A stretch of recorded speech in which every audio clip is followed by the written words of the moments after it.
Welcome everybody on this beautiful Wednesday afternoon. It's approximately noon. How's everybody doing? How's everybody's day? Hopefully it's going well. We are going to delve into this little gem that I found on the Steam store.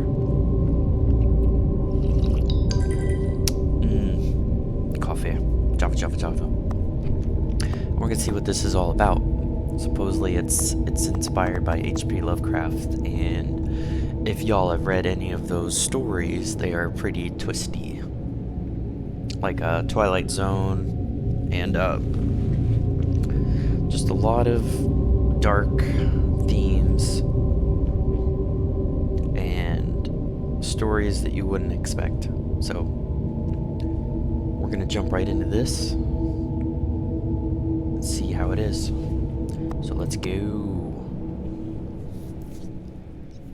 It's a faithful interactive adaptation of H.P. Lovecraft's work, focused on a story and atmosphere. You'll not find difficult choices, actions, or inventory management here, and movement is limited to progressing through locations along with the plot. I am writing this under an appreciable mental strain, since by tonight I shall be no more.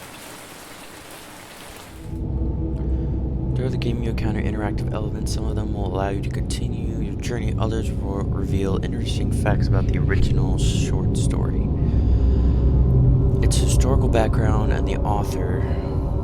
Some of the trivia is hidden. In order to find these secrets, focus your eyes and look for the Elder Sign, which I assume is this little tree branch looking thing.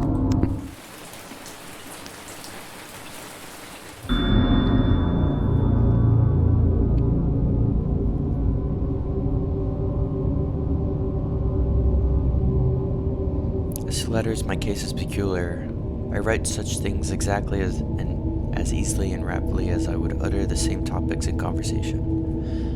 Indeed, epistolary expression is with me largely replacing conversation, as my condition of nervous prostration becomes more and more acute. I cannot bear to talk much now, and am becoming as silent as the spectator himself.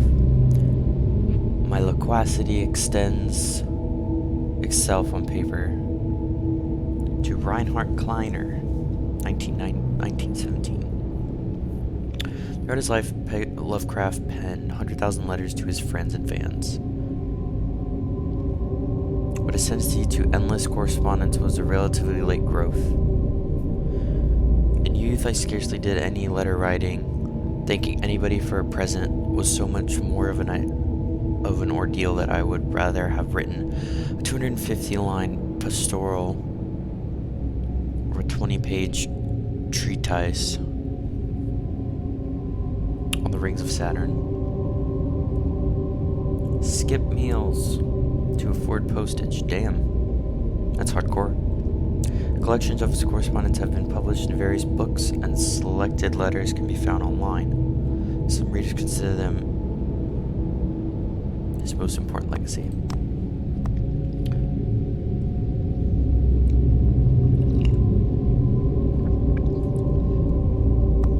Yeah, we can show him upon finding them. That's fine. Penniless, and at the end of my supply of the drug which alone makes life endurable, I can bear the torture no longer, and shall cast myself from this garret window into the squalid street below. Oh, damn.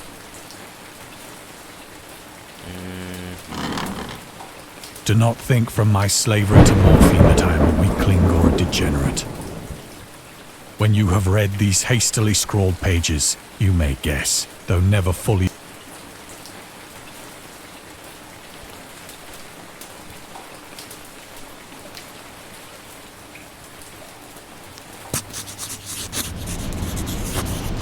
It was in one of the most open and least frequented parts of the broad Pacific that the packet of which I was supercargo fell a victim to the German sea raider.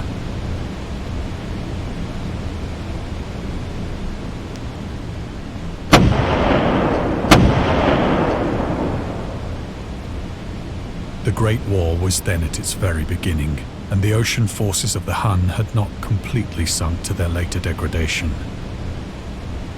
So that our vessel was made a legitimate prize, whilst we of her crew were treated with all the fairness and consideration due us as naval prisoners.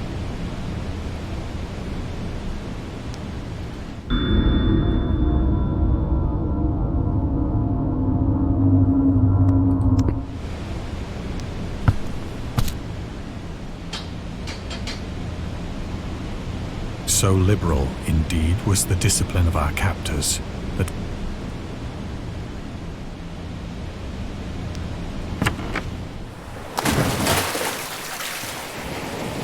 when I finally found myself adrift and free, I had but little idea of my surroundings. Never a competent navigator, I could only guess vaguely by the sun and stars that I was somewhat south of the equator. Of the longitude, I knew nothing, and no island or coastline was in sight. Yeah. You're properly stranded, my friend.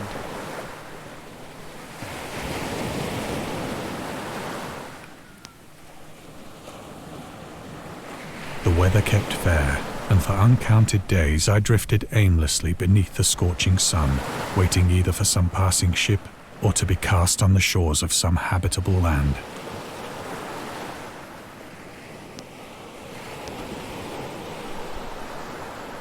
But neither ship nor land appeared, and I began to despair in my solitude upon the heaving vastness of unbroken blue. Damn, dude, that's rough. The change happened whilst I slept. Oh, snap. Its details I shall never know, for my slumber, though troubled and dream-infested, was continuous. Oh, shit.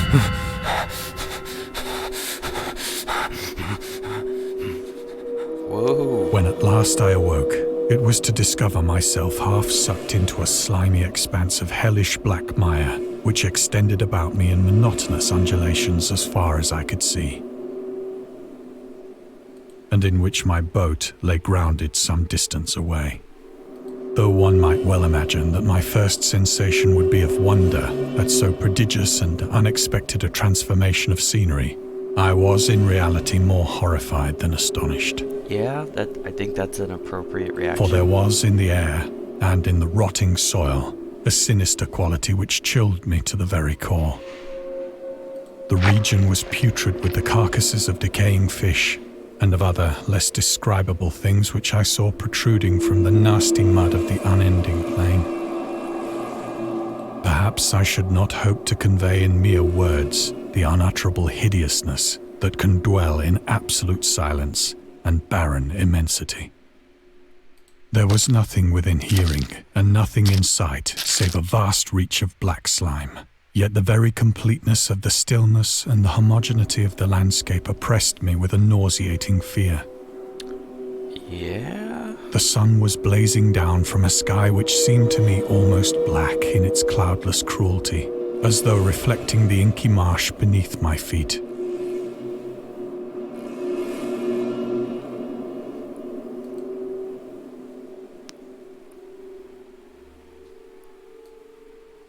Anything else?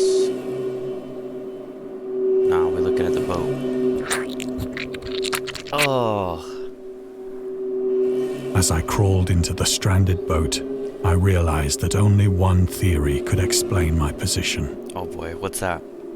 Through some unprecedented volcanic upheaval, a portion of the ocean floor must have been thrown to the surface, exposing regions for which innumerable millions of years had lain hidden under unfathomable watery depths. So a volcano did some upheaving and launched a piece of like ancient seafloor.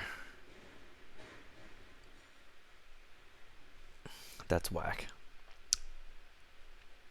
So great was the extent of the new land which had risen beneath me that I could not detect the faintest noise of the surging ocean, straining my ears as I might. Can't even hear the ocean. Nor were there any seafowl to prey upon the dead things. Seafowl. Anything else to pick up?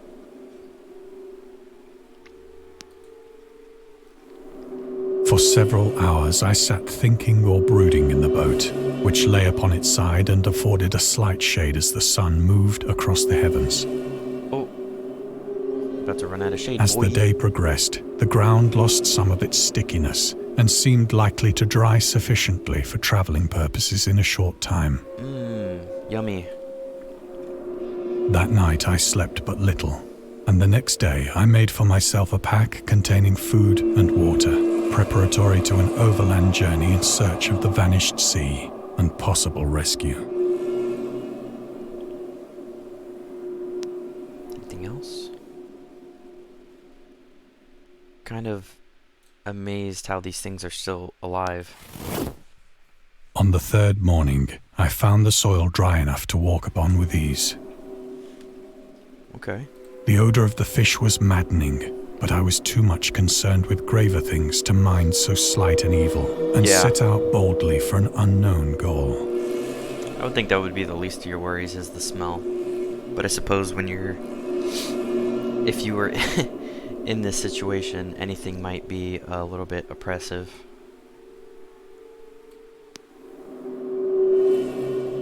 Make sure we're not missing anything. Okay. Yummy. All day I forged steadily westward, guided by a faraway hummock which rose higher than any other elevation on the rolling desert. What the fuck is that?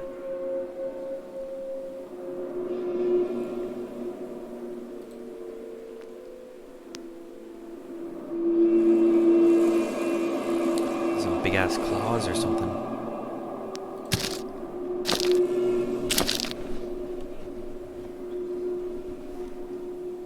Okay, whale. So it's something that is not weird, and then this shit. Big ass weird mutant crabs or something. Or it looks like Star Trooper bugs. That night I encamped, and on the following day still travelled toward the hummock, though that object seemed scarcely nearer than when I had first espied it.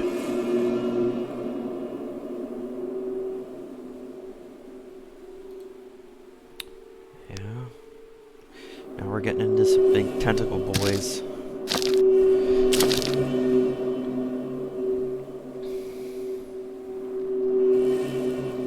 By the fourth evening, I attained the base of the mound, which turned out to be much higher than it had appeared from a distance. An intervening valley setting it out in sharper relief from the general surface.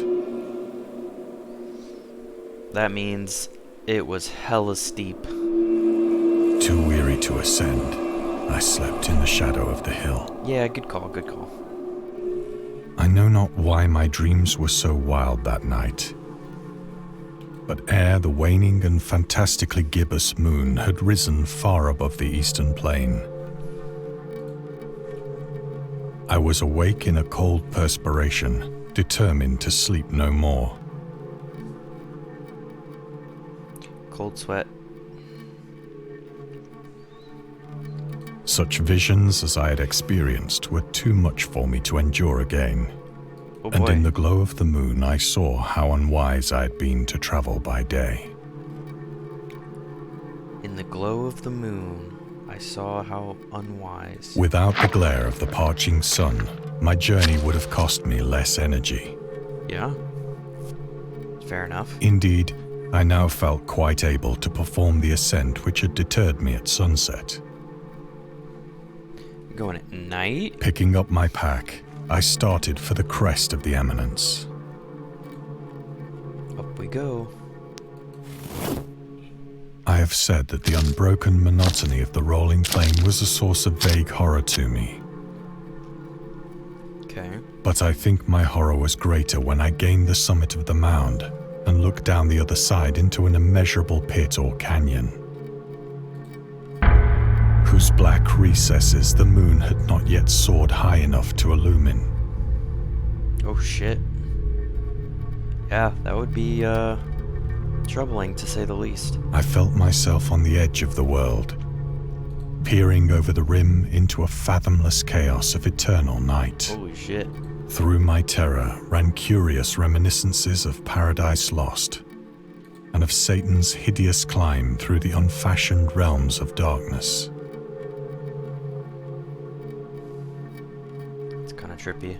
As the moon climbed higher in the sky, I began to see that the slopes of the valley were not quite so perpendicular as I had imagined. Ledges and outcroppings of rock afforded fairly easy footholds for a descent. Oh, you gonna go in there, buddy? Whilst after a drop of only a few hundred feet, the declivity became very gradual. I don't know about that.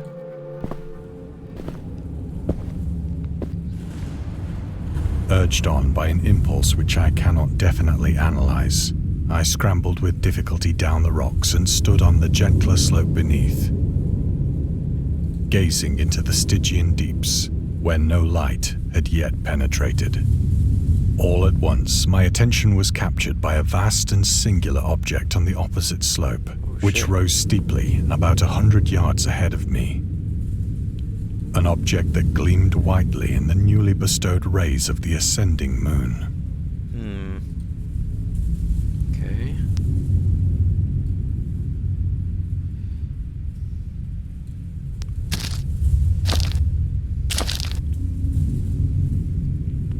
That it was merely a gigantic piece of stone, I soon assured myself.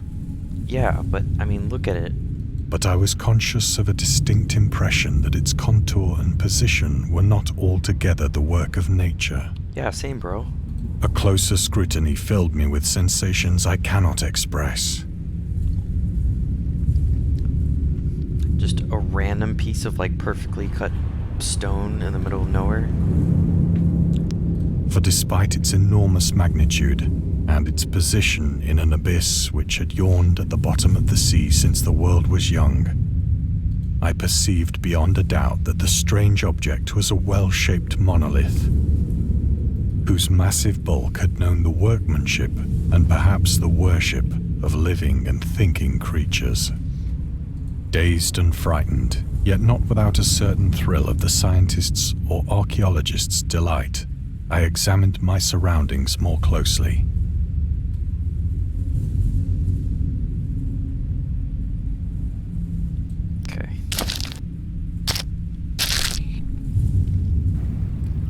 There's The water. moon, now near the zenith, shone weirdly and vividly above the towering steeps that hemmed in the chasm. Oh. And revealed the fact that a far-flung body of water flowed at the bottom, winding out of sight in both directions and almost lapping my feet as I stood on the slope. Lap. Across the Base of the Cyclopean monolith. on whose surface I could now trace both inscriptions and crude sculptures. Okay. So we got some whales. Then a bunch of weird skulls. Then maybe like fish people. And then the ocean. And then normal stuff. The writing was in a system of hieroglyphics unknown to me, and unlike anything I'd ever seen in books. How'd you get up there, dude? Consisting for the most part of conventionalized aquatic symbols such as fishes, eels, octopi, crustaceans, mollusks, whales, and the like. Several characters obviously represented marine things which are unknown to the modern world, but whose decomposing forms I had observed on the ocean-risen plain. Okay. It was the pictorial carving, however, that did most to hold me spellbound.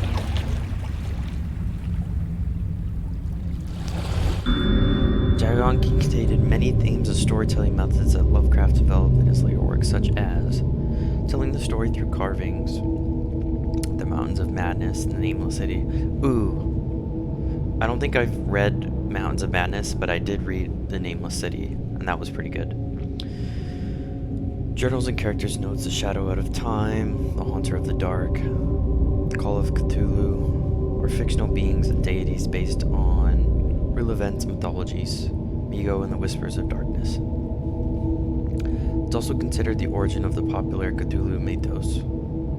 Some of Lovecraft's other stories also conclude in a manner similar to Dagon, but let's skip the details in order not to spoil the ending. Good call. Plainly visible across the intervening water, on account of their enormous size, were an array of bas-reliefs whose subjects would have excited the envy of a doré. Array of bas-reliefs. Fuck is a bas-relief?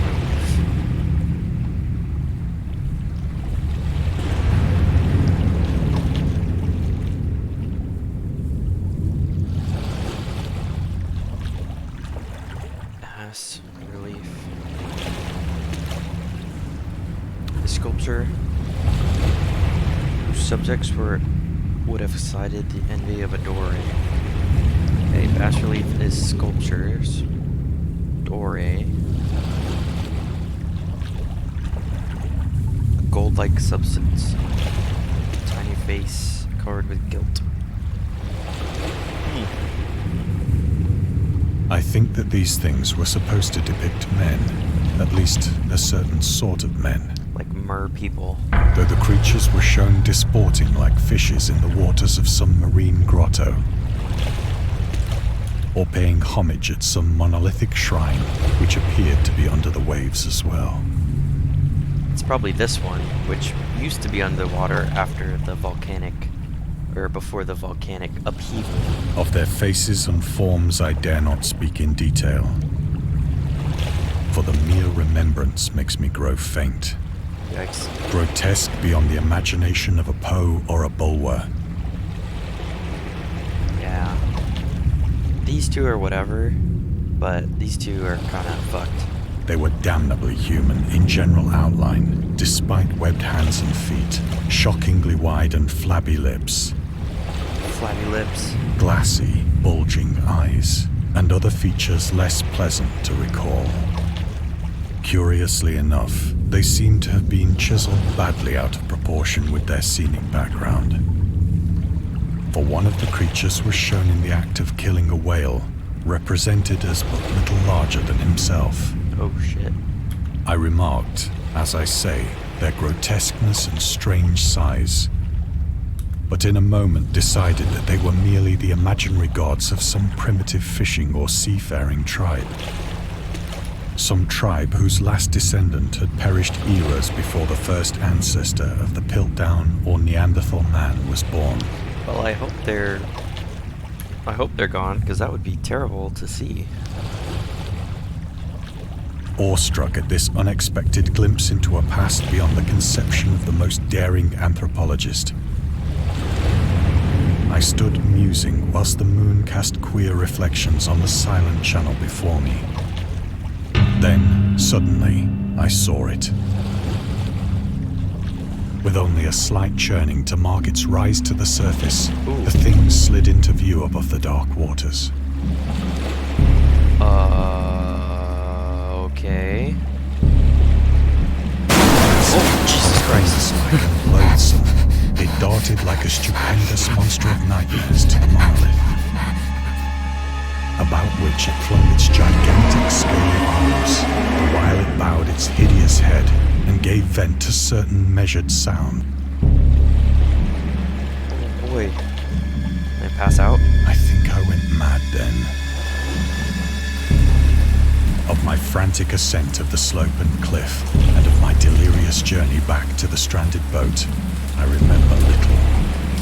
Oh, he just made a beeline.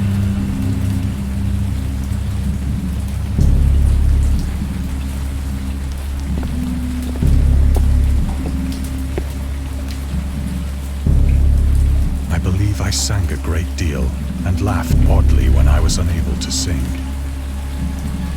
Went proper mad. Surprised that thing wasn't able to chase us.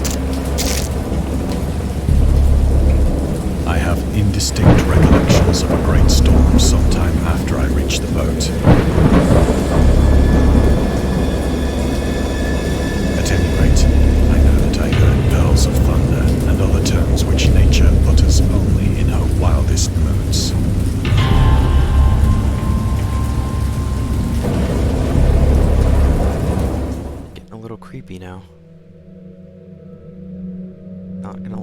came out of the shadows, I was in a San Francisco hospital. Oh, damn.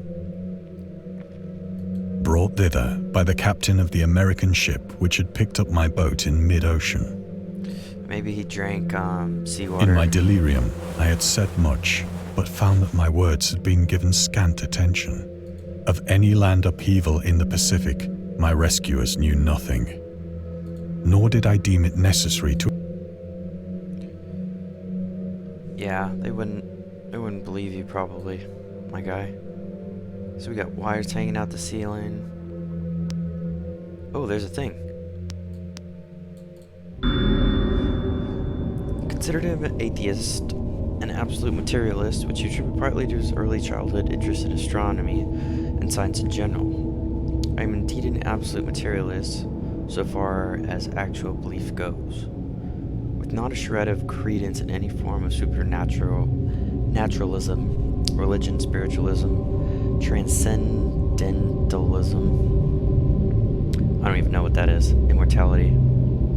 Metempsychosis.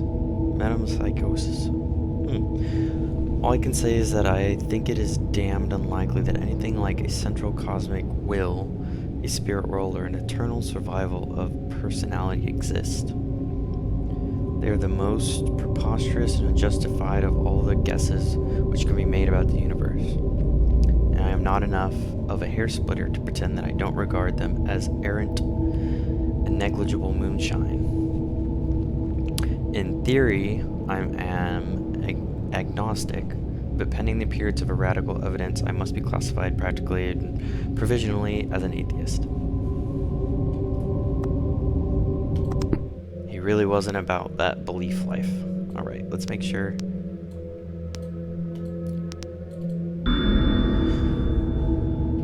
Relief to series in 3 essays. I paint what I dream. I will let the public settle the rest amongst themselves. Mr. Monday asked the reason d'etre of Dagon. I will give it purely and simply to reproduce a mood. Its object is the simplest in all art portrayal. The physical horrors of war, no matter how extreme and unprecedented, hardly have a bearing on the entirely different realm of supernatural terror. Ghosts are still ghosts. The mind can get more thrills from the unrealities than from realities. True dat. In the essays, Lovecraft touches upon the topics of atheism, materialism, and the quest for truth, and the love of science.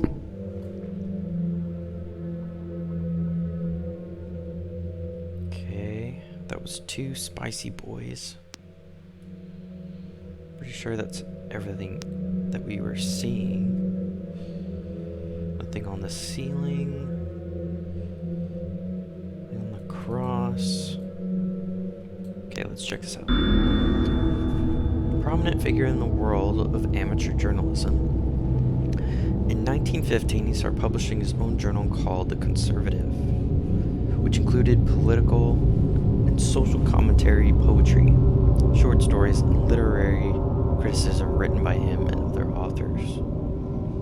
Howard was a skilled wordsmith, but he also took criticisms to the heart, which resulted in his decision to step away from writing poetry and concentrate on weird fiction again, for the first time since his teenage years.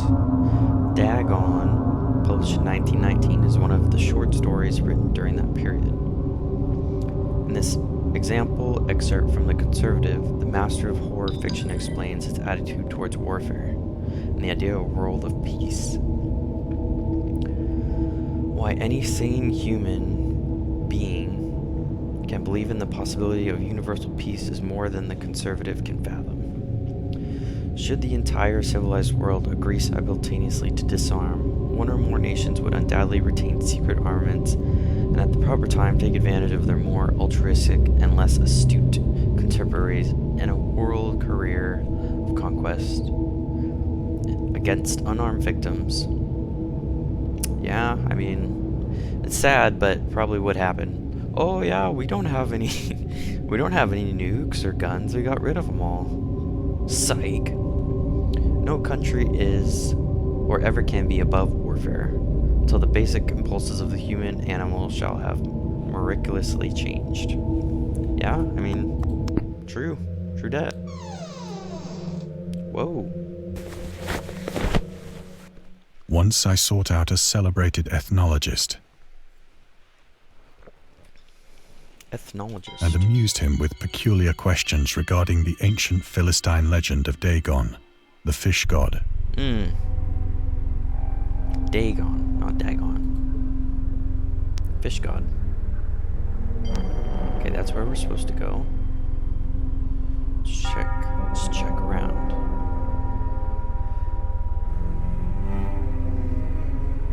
I like the background music. I don't know why.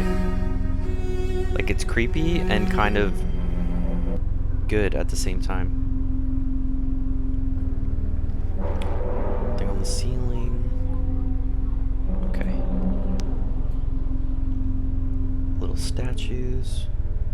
Let's check this. Dagon was the main deity of the Philistines, worshipped through the Middle East as the ancient god of fertility and crops. In Hebrew, the word Dagon was a common noun for grain. The rulers of Akkad, Mesopotamia, chose him as the patron saint of their war conquests. He also appeared as the judge of the dead in an Assyrian poem, kind of like Anubis, and an underworld prison warder in one of the Babylonian texts. He's often mistakenly taken for a fish god. Huh.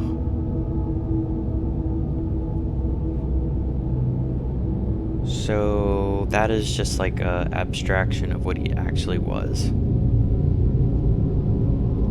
So it was just like a god of like crops. Like, hey, if we had a bad harvest last year, maybe we pray to Dagon and we'll have some, get some more babies and get some more food. He's often mistakenly taken for fish god due to the wrong interpretation of his name, as in Hebrew the word dag means fish. Huh. Funny how a little misinterpretation can change things so much. In H.P. Lovecraft's works, Dagon is an underwater deity ruling over the deep ones. Deep ones, that's right. I think those were, I don't think those were the same one in the Nameless City. I think they were called something else.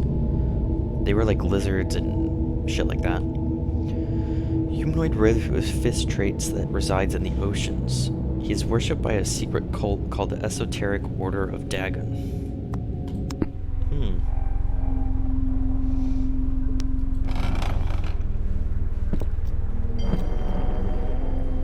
But soon perceiving that he was hopelessly conventional, I did not press my inquiries.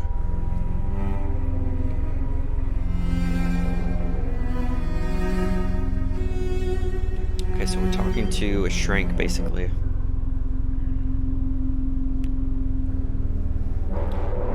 Did not press my inquiries. Book. Cthulhu Mythos. August Derleth was an American writer and anthologist. He also befriended Lovecraft and published many of his works through his company, Arkham House. Although he greatly contributed to the popularization of the author's works after his death, he is surrounded by numerous controversies. One of his most questionable decisions involved introducing the good versus evil doctrine. Derleth was interesting. So he was Catholic, and Lovecraft was atheist. So I wonder how that changes things, or it probably adds some spice to his works, Good versus evil doctrine to the Cthulhu's Mythos, which contrasted, there we go, with Lovecraft's view of the world and his approach to cosmic horror. Interesting. So I never really thought about this, but since he's like a hardcore atheist, he was writing basically fiction about stuff that didn't exist. It's kind of weird and twisted if you think about it. As a result, the author's works are often misunderstood and misinterpreted in today's culture. It is also worth noting that Lovecraft was never really interested in creating a mythology. The term Cthulhu Mythos was coined by Derleth after the author left the mortal plane, after he died. Book. Lovecraft's attempt to find a job in 1925 were influenced by advice he received from friends. Among others, he started freelancing for a marketing magazine, where he would write announcements, commercials. Feel free to judge his copywriting skills for yourself.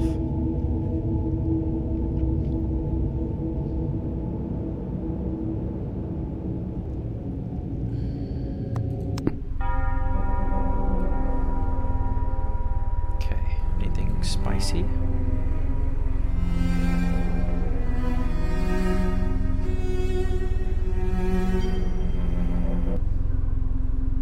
Chair. Ceiling. That's where we're supposed to go. Head. Seat. Okay, let's go check this out. Check out the clock.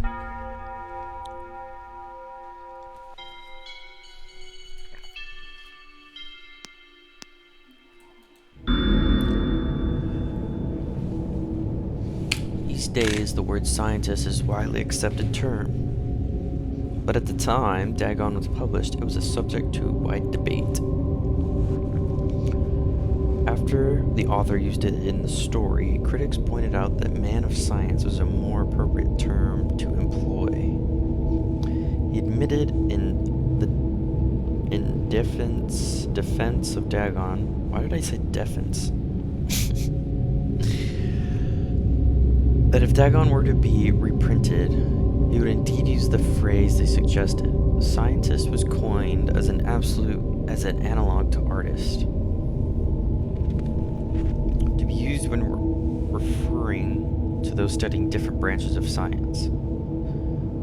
Yet in the 19th and early 20th century, scientific researchers in Great Britain and the United States were of the opinion that man of science, resembling the term man of letters, was the only proper choice. Among other things, it was gender specific, indicating that science was an endeavor to be pursued by only one sex.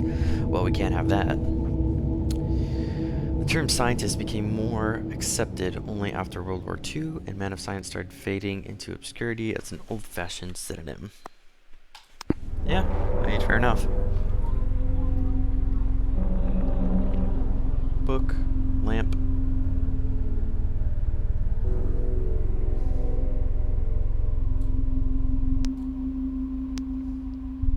Not missing anything? We're going out of the study. It is at night, especially when the moon is gibbous and waning, that I see the thing. Thing.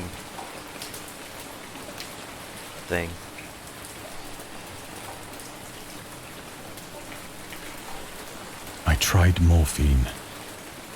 No, dude. What's going on here? You got syringes and medication bottles everywhere. Is that wine? Whiskey, maybe? But the drug has given only transient surcease, and has drawn me into its clutches as a hopeless slave.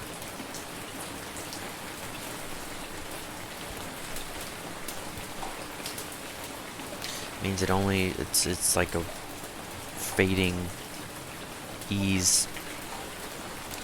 So now I am to end it all, having written a full account for the information or the contemptuous amusement of my fellow men.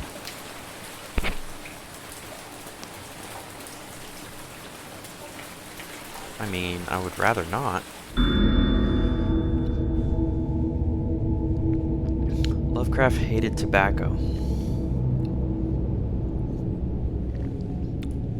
even though he used to smoke when he was 12 in order to look and feel like an adult.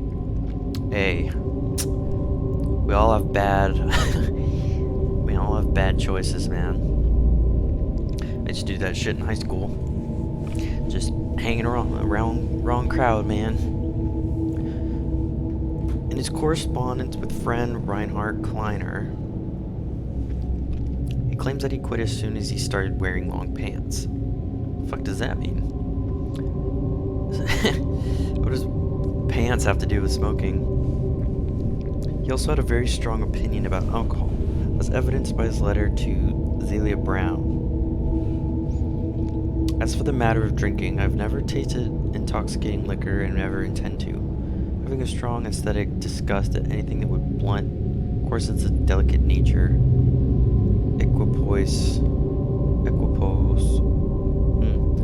of the evolved human intellect and imagination. What? But you smoke? I mean, I guess that makes sense. I mean, you don't get high from smoking, but I mean, it creates like the nicotine creates like a dependency. Drinking excited my personal repugnance, hence I don't drink. Let the herd do what they will. I'm rather in favor of prohibition of any one antisocial force as well as of another. Antisocial force?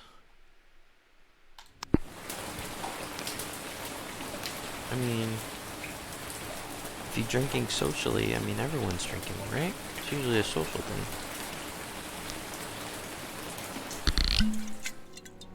Often, I ask myself if it could not all have been a pure phantasm. Yeah, I mean, it probably was, bud. A mere freak of fever, as I lay sun-stricken and raving in the open boat after my escape from the German man-of-war. Yeah, you probably drank some true I water. ask myself, but ever does there come before me a hideously vivid vision in reply. I cannot think of the deep sea without shuddering at the nameless things that may at this very moment be crawling and floundering on its slimy bed. Creepy noise. Worshipping their ancient stone idols and carving their own detestable likenesses on submarine obelisks of water-soaked granite. Holy shit. I dream of a day when they may rise above the billows to drag down into their reeking talons the remnants of puny, war-exhausted mankind.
land shall sink, and the dark ocean shall ascend amidst universal pandemonium.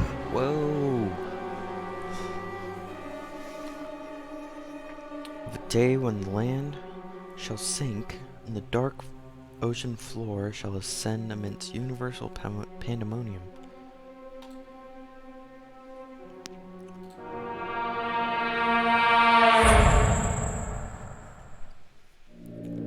The end is near. Oh shit.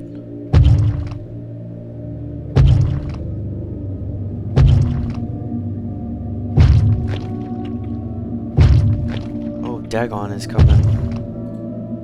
I hear a noise at the door, as of some immense slippery body lumbering against it. Yeah, bro. Fucking door's moving.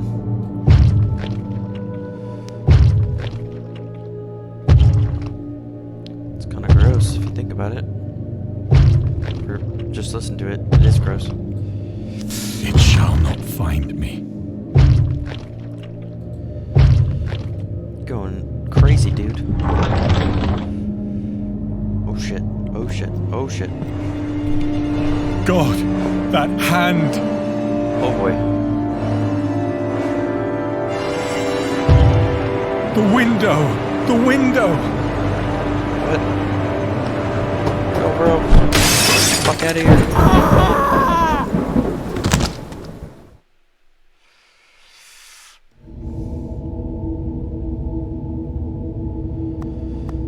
That was pretty cool. So he was in a way getting like PTSD from the boat, and he was like mixing alcohol and the morphine, which probably amplified all that shit.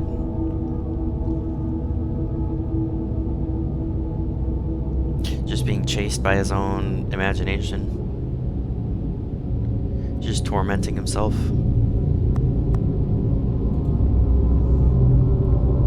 And if anybody has had experience with that, you know how like just it's like this perpetual cycle. It's hard to stop unless you get some outside, you know, input. It looks like there's DLCs. I'll have to see if they are available or if they're free to play.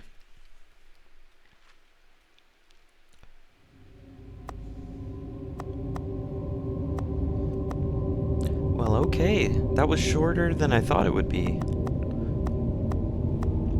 But that was cool. I wonder if there's other little stories